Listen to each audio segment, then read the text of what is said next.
Hôm nay ghé xứ Sài Cao Lãnh thăm lại công trình nhà siêu chất lượng An Lạc Việt xây 1 năm trước nha mọi người.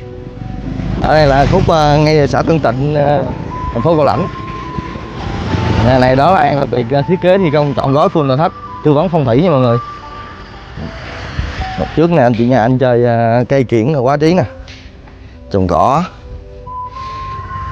mai là quá trời.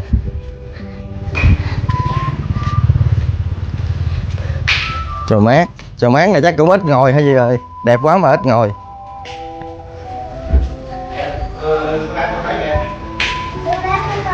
Chào con.